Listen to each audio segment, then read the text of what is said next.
तो औरंगजेब के मामले पर समाजवादी पार्टी और बीजेपी के बीच में वार पलटवार का सिलसिला लगातार जारी है। अब आगे बढ़ते हैं बात वक्फ संशोधन कानून की। वक्फ कानून के खिलाफ हैदराबाद में all India Muslim personal law board और असदुद्दीन ओवैसी की पार्टी ने सभा की और AIMIM के मुख्यालय में इस सभा ने ओवैसी ने कहा इस सभा में कि सरकार को वक्फ संशोधन कानून वापस लेना होगा। ओवैसी ने बीजेपी सरकार पर कई गंभीर आरोप भी लगाए।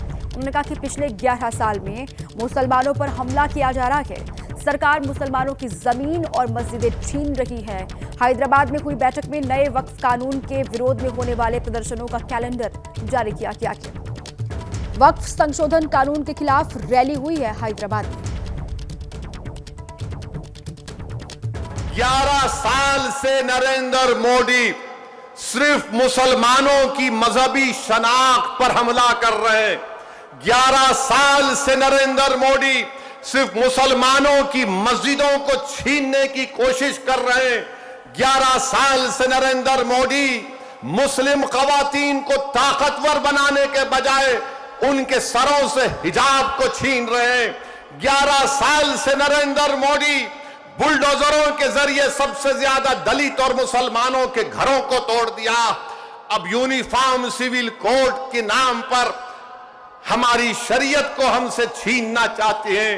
वो शरीयत जो शरीयत एप्लीकेशन एक्ट 1937 है, जब संविधान बन रहा था तो बाबा साहेब अंबेडकर ने कहा था कि शरीयत एप्लीकेशन एक्ट बरकरार रहेगा, मगर आज नरेंद्र मोदी ये समझते हैं कि मैं बाबा साहेब अंबेडकर से बड़ा दूरंदेश हूं। मिस्टर मोदी, आप अंबेडकर के पैर की धूल भी नहीं है, इस बात को याद रख लो। आप अपने कब्रस्तानों को या ईदगाह को बचाने के लिए एहतजाज नहीं कर रहे।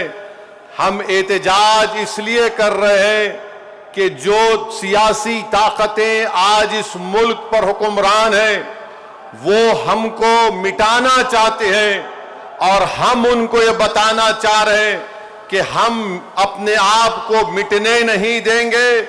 इंशाअल्लाह ताला जमहूरी तरीके से तुम मिट जाओगे।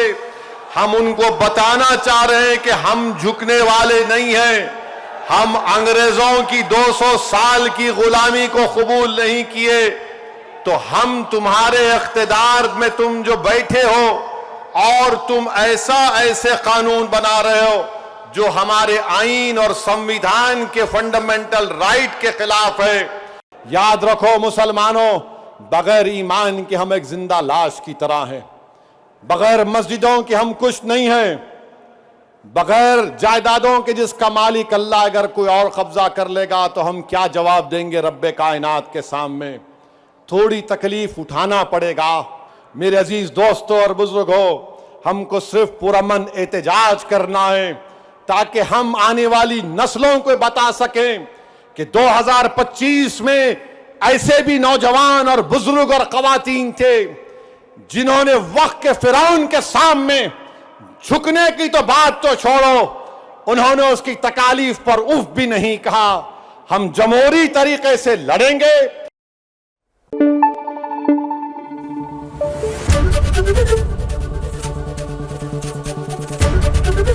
ABP न्यूज आपको रखे आगे।